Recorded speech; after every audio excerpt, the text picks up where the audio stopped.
দর্শক, রাজধানীর শ্যামবাজারে ব্যবসায়ী আব্দুর রহমান হত্যা মামলায় ব্যবহৃত আগ্নেয়াস্ত্র সহ প্রধান আসামিকে গ্রেফতার করেছে র্যাব। এ বিষয়ে কারওয়ানবাজারে র্যাবের মিডিয়া সেন্টারে সংবাদ সম্মেলন করছেন কেরানীগঞ্জ র্যাব 10-এর এডিশনাল ডিআইজি মোহাম্মদ কামরুজ্জামান। আমরা এখন সরাসরি চলে যাচ্ছি সেখানে। সামনে ব্যবসায়িক বিরোধের জেরে শ্যামবাজার কাঁচা বাজার মালিক সমিতির সাবেক সভাপতি ও মশলা ব্যবসায়ী আব্দুর রহমান বয়স 55-কে গুলি করে হত্যা করা হয়। এই ঘটনায় ডিএমপির সূত্রাপুর থানায় একটা হত্যা মামলা রুজু হয়। সেই মামলা নাম্বার হলো 7 তারিখ 11/12/2025 খ্রিস্টাব্দ, ধারা 302/34 পেনাল কোড। ঘটনাটি বিভিন্ন গণমাধ্যমে প্রচারিত হলে এলাকায় ব্যাপক চাঞ্চল্যের সৃষ্টি হয় এবং র্যাব আসামিদের গ্রেপ্তারে তাৎক্ষণিকভাবে গোয়েন্দা নজরদারি বৃদ্ধি করে। পরবর্তীতে গত 11 ডিসেম্বর 2025 তারিখ রাত আনুমানিক 22টা 5 সময় র্যাব 10-এর একটি চৌকস আভিযানিক দল এবং র্যাব 4-এর সহযোগিতায় আধুনিক প্রযুক্তির ব্যবহারের মাধ্যমে ডিএমপির দারুস সালাম থানাধীন কল্যাণপুর বাস স্ট্যান্ড এলাকায় বিশেষ অভিযান পরিচালনা করা হয়।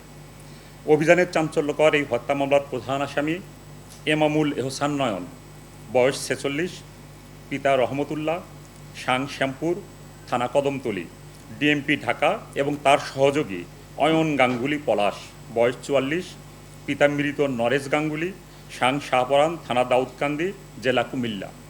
এই দুজনকে ঘটনার 12 ঘন্টার মধ্যে গ্রেপ্তার করা হয়।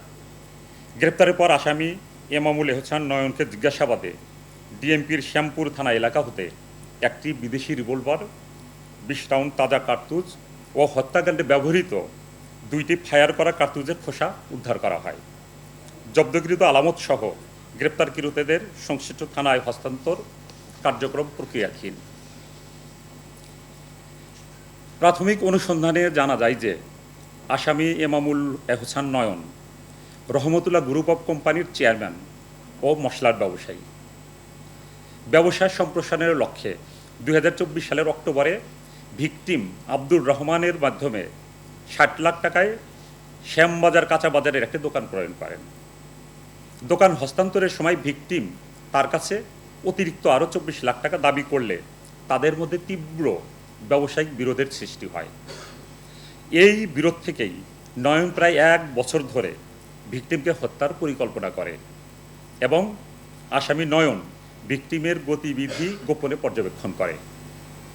পরিকল্পনার অংশ হিসেবে গত সেপ্টেম্বর মাসে 1,05,000 টাকায় একটি বিদেশি রিভলভার ও কার্তুজ ক্রয় করে এবং নেপালে পলায়নের উদ্দেশ্যে নেপালের নন অ্যারাইভাল ভিসার জন্য অনলাইনে আবেদন করে এবং 13 তারিখের বিমানের টিকিটও ক্রয় করে। পরিকল্পনা অনুযায়ী গত 11 ডিসেম্বর সকাল 9:30 নয়ন তার স্ত্রীর ভাই পলাশের সঙ্গে পোস্তগোলায় দেখা করে এবং হত্যার চূড়ান্ত ছক তৈরি করে। পরবর্তীতে ভিকটিম আব্দুর রহমান মাওলা বক্সের গলি দিয়ে দোকানে যাওয়ার সময় চক্ষু হাসপাতালের সামনে পৌঁছালে নয়ন হাতে থাকা বিদেশি রিভলভার দিয়ে প্রথমে বুকে গুলি করে। বুকে গুলি করার পরে ভিকটিম যখন মাটিতে পড়ে যায় তখন তার মাথায় গুলি করে তাকে হত্যা করে। দর্শক, এতক্ষণ শুনছিলেন র্যাবের সংবাদ সম্মেলনের অংশবিশেষ।